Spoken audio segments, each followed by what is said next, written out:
আসসালামু আলাইকুম রহমতুল্লাহি ওবরকাতুহ।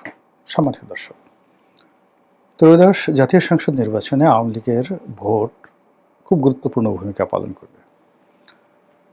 প্রথমত প্রশ্ন যে আওয়ামী লীগ এই ভোটে অংশগ্রহণ করতে পারেনি, সেক্ষেত্রে দলে যারা নেতৃবৃন্দ রয়েছেন তাদের হুকুম মতো আওয়ামী লীগের যারা লোকজন রয়েছে তারা ভোট কেন্দ্রে যাবে কি যাবে না, এটা নিয়ে প্রশ্ন। প্রথমত হলো যে এখন নির্বাচনের যে আবহ বা আমেজ চলছে, তাতে করে আওয়ামী লীগের হাতে গোনা কট্টরপন্থী দুই একজন লোক ছাড়া প্রায় সবাই ভোট কেন্দ্রে যাবে, নিশ্চিন্তে যাবে, ধরে রাখেন।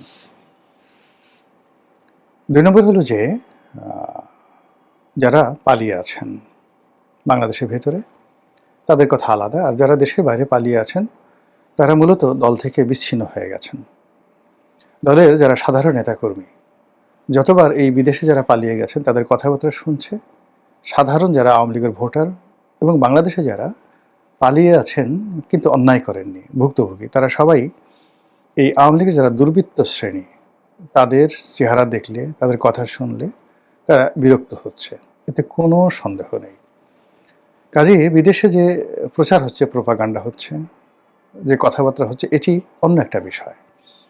এখানে যদি কনস্পিরেসি থিওরি কাজ করে, এখানে যদি সেই ভারতের মতো একটি রাষ্ট্র আওয়ামী লীগকে বাংলাদেশের ক্ষমতায় পুনর্বাসিত করার জন্য শক্তি প্রয়োগ করে, সেটা আলাদা বিষয়। কিন্তু রাজনৈতিকভাবে এই মুহূর্তে আওয়ামী লীগের যারা নেতাকর্মী তাদের মন এবং মননে, চিন্তা এবং চেতনায় যারা তাদেরকে ছেড়ে চলে গেছে, যারা তাদেরকে পুঁজি করে অর্থ এবং বিত্তের পাহাড় গড়ে তুলেছে এবং বিদেশে বসে তারা হুমকি ধামকি দিচ্ছে, এই সমস্ত মানুষকে আওয়ামী লীগের যারা নেতাকর্মী রয়েছে তারা ঘৃণা করেন, এতে কোনো সন্দেহ নেই। কেবলমাত্র শেখ হাসিনা, সজীব ওয়াজেদ জয়, এরকম এই দুজন সম্পর্কে বা পুতুল সম্পর্কে দলীয় আনুগত্য, প্রেম, শ্রদ্ধা, ভালোবাসার কারণে মানুষজন এখন আশা করে যে তিনি আসুন, সম্মানের সঙ্গে আসুন, এবং সকল কাজকর্মের জন্য সবাই মনে করে যে শেখ হাসিনাকে সবাই ব্যবহার করার চেষ্টা করেছে। এখন আপনি বোঝার চেষ্টা করুন, এই সময়টিতে আমরা শেখ হাসিনার গত 17 মাসে কোনো ফিজিক্যাল অ্যাপিয়ারেন্স আমরা দেখছি না। আমরা তার অডিও ক্লিপে তার বক্তব্য শুনছি এবং সেই বক্তব্য শুনেই আমরা ধারণা করছি। কিন্তু এর বাইরে আওয়ামী লীগের যারা লোকজন রয়েছেন, নেতা রয়েছেন, তাদের কারোর মধ্যেই কোনো কথাবার্তার ধারাবাহিকতা নেই এবং এখন পর্যন্ত আওয়ামী লীগের পক্ষ থেকে কোনো মানুষকে দেশের বাইরে বা দেশের ভিতরে দলীয় মুখপাত্র নিয়োগ করা হয়নি। আচ্ছা, ধরুন বাংলাদেশে কাউকে নিয়োগ করা যাচ্ছে না, এর কারণ হলো ধরুন কাউকে নিয়োগ করা হলো, সঙ্গে সঙ্গে তাকে তুলে নিয়ে যাবে, জেলে নিয়ে যাবে, সেই কারণে হয়তো কাউকে বাংলাদেশে দেওয়া হচ্ছে না। আর বাংলাদেশে এই মুহূর্তে আওয়ামী লীগের পক্ষে দাঁড়াবে, কথা বলবে, অন্তত আওয়ামী লীগ করে এরকম কোনো মহাবীর, মহাপুরুষ এই বাংলায় নেই। No one. যত কথাই হোক না কেন, আপনি গিয়ে দেখেন সবগুলো এখন কচুরি পানার নিচে এখন টুপ করে ডুবে আছে। এটি বাস্তবতা। সময় নেবে, আওয়ামী লীগকে যদি জেগে উঠতে হয় আরও অনেক সময় নিতে হবে। আর অন্যদিকে দেশের বাইরে বসে যারা কথাবার্তা বলছেন তারা বিচ্ছিন্নভাবে কথা বলছেন। এই কখনো নানক সাহেব কথা বলছেন, কখনো বাহাউদ্দিন নাসিম সাহেব কথা বলছেন, কখনো সজীব ওয়াজেদ জয় সাহেব কথা বলছেন, তারপর এই বিভিন্ন ওয়েব মিটিংয়ে দেখা গেল যে মোহাম্মদ আরাফাত সাহেব কথা বলছেন, সমর রেজাউল করিম সাহেব কথা বলছেন, ডক্টর আব্দুল মোমেন সাহেব কথা বলছেন। কিন্তু এটা মনে হলো যে কোনো আয়োজিত নয়, যে যার অবস্থান থেকে আওয়ামী লীগকে হাইলাইট করার জন্য, আওয়ামী লীগের পক্ষ অবলম্বন করার জন্য এবং তারা যে আছে এটাকে প্রমাণ করার জন্য তারা প্রাণান্ত চেষ্টা চালিয়ে যাচ্ছে। এর বাইরে মানে দলীয় নির্দেশে শৃঙ্খলাবদ্ধভাবে কোনো একটি কাজ হচ্ছে, অন্ততপক্ষে এটা আমরা এখান থেকে দেখছি না। তো সে যাই হোক না কেন, কিন্তু দেশের বাইরে থেকে যদি শেখ হাসিনা স্বয়ং তিনি এত অডিও বার্তা দেন, তিনি যদি বলতেন যে না এখন থেকে দলের পক্ষে ইনি কথা বলবেন, নেক্সট টু মি ইনি কথা বলবেন, ইনি আমার প্রেস সচিব, ইনি আমার পলিটিক্যাল রাজনৈতিক সচিব, ইনি দলের মুখপাত্র, এইভাবে 4-5 জন লোককে সেট আপ করার জন্য ম্যান পাওয়ার তো তার আছে, পাত্র মিত্র আত্মীয় স্বজন সবাই তো নিরাপদে বিদেশে আছে। তো এই কাজগুলো আওয়ামী লীগ করছে না, বরং যে কাজগুলো করছে বিভিন্ন শ্রেণীর, আমি নাম বলব না, নেতাকর্মী আছে, তারা আওয়ামী লীগের পক্ষে শেখ হাসিনাকে বিক্রি করার চেষ্টা করছে। আজকে আপার সাথে কথা হয়েছে, তোমার ভবিষ্যৎ ভালো, ভবিষ্যতে আওয়ামী লীগ ফিরে আসলে তোমাকে এই পদ পদবি দেওয়া হবে। লন্ডনে যখন শেখ হাসিনা মানে তারেক রহমান সাহেব ছিলেন, তাকে কেন্দ্র করে ঠিক ২০০০ সেই ১৪, ১৫, ১৬, ১৭, ১৮ থেকে একেবারে ২৪ পর্যন্ত একটা বিরাট সিন্ডিকেট এই বাংলাদেশে কমিটি বাণিজ্য করেছে। এবং তারেক রহমান সাহেবের দোহাই দিয়ে মানে এই বিএনপির বিপদের মধ্যেও অনেকে হাজার হাজার কোটি টাকা লুটপাট করেছে। এমনও ঘটনা ঘটেছে, একটা জেলার পদ পদবীর জন্য কোটি টাকা লেনদেন হয়েছে বলে অভিযোগ আছে। ঠিক সেম কাজটা আরও যাকে বলা হয় ক্ষতিকরভাবে, আরও ধ্বংসাত্মকভাবে এখন আওয়ামী লীগের এক শ্রেণীর লোকজন করছে। এমনিতেই আওয়ামী লীগের মধ্যে যে শ্রেণীটা পালিয়ে গেছে, প্রায় সবাই শত কোটি, হাজার কোটি টাকা লুটপাট করে দেশের বাইরে পাচার করে সহায় সম্পত্তি কিনে তারা পালিয়ে গেছে। তো এদের মধ্যে একটি গ্রুপ আছে যারা ঠিক তাদের ব্যাংক অ্যাকাউন্ট ফ্রিজ হয়ে আছে ভারতে, কিন্তু টাকা আছে ধরুন কানাডাতে টাকা আছে ধরুন বুরকিনা ফাসোতে আছে, জাস্ট কথার কথা বললাম, টাকা আছে ধরুন সুইজারল্যান্ডে। তো এভাবে তারা আসলে মুভ করতে পারছে না। তো সেক্ষেত্রে অনেকগুলো আওয়ামী লীগের মধ্যে যারা বিদেশে থাকে, কেউ হয়তো লয়ার আছে, কেউ হয়তো ডাক্তার আছে, কেউ হয়তো ওখানে কমিউনিটি লিডার আছে, তারা অত পরিচিত না, কিন্তু এই আওয়ামী লীগের নেতাকর্মীদের এই বিপদের সময়টিতে তাদেরকে চুষে খাওয়ার জন্য এক ধরনের এরকম দালাল ফড়িয়ে তৈরি হয়েছে, যারা বলছে ঠিক আছে তোমার ব্যাংক অ্যাকাউন্টে ঠিক করে দিচ্ছি, বাংলাদেশে তোমার প্রপার্টিতে বিক্রি করে দিচ্ছি, আমার এই চ্যানেল আছে, অমুক অমুক লোক আমার ক্লাসমেট, অমুক অমুক লোক আমার পরিচিত, তারা এই ধান্দাবাজি করছে।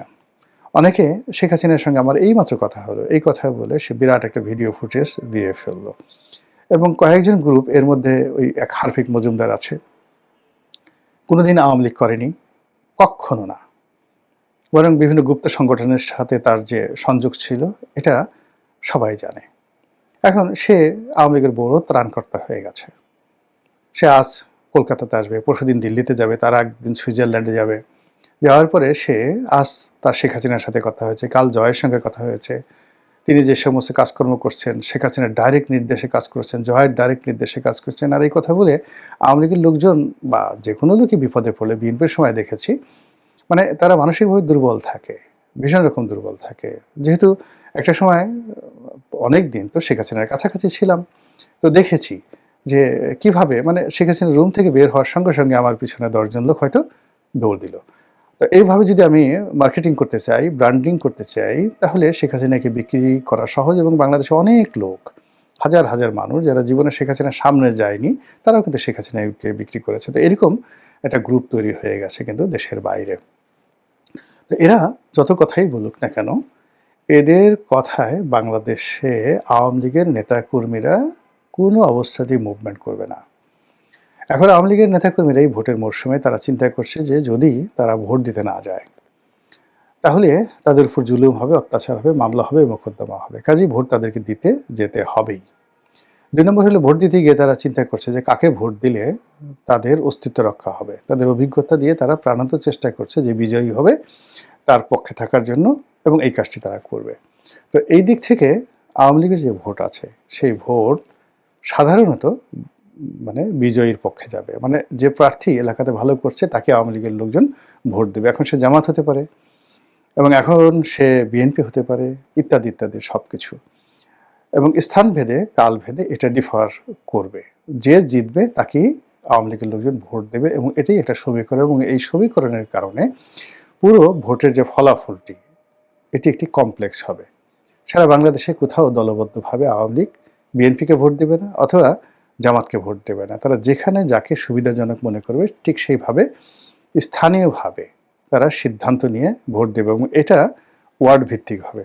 যেমন দেখা গেল একটা ওয়ার্ডে যারা ভোট দিবেন দাঁড়িপাল্লাতে, অন্য একটা ইউনিয়নে গিয়ে হয়তো দেখা গেল যে সেখানে আওয়ামী লীগের যারা লোকজন রয়েছেন তারা হয়তো ভোট দিবেন ধানের শীষে। এইভাবে একটা জটিল পরিস্থিতি কিন্তু তৈরি হয়ে যাবে। এখন সবাই বলতে পারেন যে নৌকা নেই, নো নৌকা নো ভোট, এটা আসলে প্রচারণা বা আত্মতৃপ্তি পাওয়ার মতো, এবং এটা ভোটের মাঠে প্র্যাকটিক্যালি কোনো ফলাফল বয়ে আনবে না। কেন আনবে না? এর কারণ হলো যে ধরুন আওয়ামী লীগের শীর্ষ নেতৃত্ব তারা কি প্রাণত চেষ্টা করেনি যে 2024 সনে 18 সনে সর্বোচ্চ সংখ্যক ভোটারদেরকে ভোট কেন্দ্রে আনার জন্য? তারা টাকা খরচ করেছে, শক্তি প্রয়োগ করেছে, আবেদন করেছে, নিবেদন করেছে, হুমকি দিয়েছে, ধামকি দিয়েছে, কোনো কাজ হয়নি। ভোট কেন্দ্রে আসেনি। 24 নির্বাচনে 5 থেকে 6% লোক ভোট কেন্দ্রে এসেছিল। তো আওয়ামী লীগ যখন ক্ষমতায় এবং উইথ অল মেশিনারিজ, তখন তাদের নেতাকর্মীরা তাদের কথায় উদ্বুদ্ধ হয়ে ভোট কেন্দ্রে আসেনি। আর এখন সম্পূর্ণ একটা বিরূপ পরিস্থিতিতে, যেখানে মানে একটা যাকে বলা হয় বিএনপির বা জামাতের একটা ওয়ার্ড পর্যায়ের নেতার সঙ্গে আওয়ামী লীগের অনেক এমপি প্রার্থী রীতিমতো অনুনয় বিনয় করছে, আশ্রয় প্রশ্রয়ের জন্য তাদের পিছিয়ে ঘুর করছে। এটা হলো বাস্তবতা। অনেক পরিবার অসহায় হয়ে পড়ছে, হিন্দু মুসলমান যারা আছে, does not matter. Awami League করেছে, এখন এই শহরে মাথা উঁচু করে দাঁড়ানোর মতো কোনো মানুষ নেই, এই জনপদে কেউ নেই, নো ওয়ান। বিদেশে বসে যারা কথাবার্তা বলছে আত্মতৃপ্তির জন্য বলছে, কিন্তু বাংলাদেশে যদি কেউ ঘোরাফেরা করে, তারা আওয়ামী লীগের লোকজনের কান্না দেখলে, অসহায়ত্ব দেখলে বোবা প্রাণীও কিন্তু কান্নাকাটি করবে। তো এটা রিয়ালিটি হলো, আওয়ামী লীগ যারা এখানে করছেন, ভোট আছেন, ভোট কেন্দ্রে আছেন, তারা ঘরের মধ্যে বসে থাকার ইচ্ছা থাকলেও তারা বসে থাকতে পারবেন না, সেই হিম্মত তাদের নেই। এবং আওয়ামী লীগ জামানাতে যেটা হয়েছে, বিএনপির লোকদেরকে ধরে নিয়ে যাওয়া হয়েছে, তাদেরকে ভোট দিতে বলা হয়েছে এবং তাদেরকে টেবিলের উপর রেখে নৌকাতে ভোট দিতে বাধ্য করা হয়েছে। তো সেই কাজটি কেন এখন হবে না? ও জানে যে যে আওয়ামী লীগের লোককে যদি ভোট কেন্দ্রে পাঠানো হয়, তারা হয়তো ভোটটা নষ্ট করে ফেলবে, ভোট দেবে না, সিল না করে ব্যালট পেক্সে উল্টাপাল্টা সিল দেবে, যেটা ভোটটা বাতিল হয়ে যাবে। এটা তো তারা জানে, এটা সোজা জিনিস। কাজে এই ধরনের ভোট তারা আগেই বলবে যে আমার সামনে সিল পিটাও, আমার সামনে সিল পিটাও যদি বাঁচতে চাও। তো এরকম একটা সমীকরণ যদি চলে বা চলবি, যেখানে যদি কথাটা বলার দরকার নেই, সেক্ষেত্রে দিল্লি থেকে, কলকাতা থেকে নেতারা যাই বলুন না কেন, ভোটাররা ভোট কেন্দ্রে যেতে বাধ্য। তবে ওই যে তারা ভোট দেওয়ার ক্ষেত্রে ওয়ার্ড ভিত্তিক ঐক্য বজায় রাখবে। তারা তাদের বাড়ির পাশে যে বিএনপির নেতা বা জামাতের নেতা, তার সঙ্গে কোনো অবস্থাতে সম্পর্ক নষ্ট করবে না। ওয়ার্ডের লোকজন, তারা ওয়ার্ডের মেম্বার পর্যায়ে যারা লোকজন আছে তাদেরকে প্রিভিলেজ দিবে। ইউনিয়ন পর্যায়ে যারা নেতা রয়েছেন, তারা ইউনিয়ন পর্যায়ের নেতাদের প্রিভিলেজ দিবেন।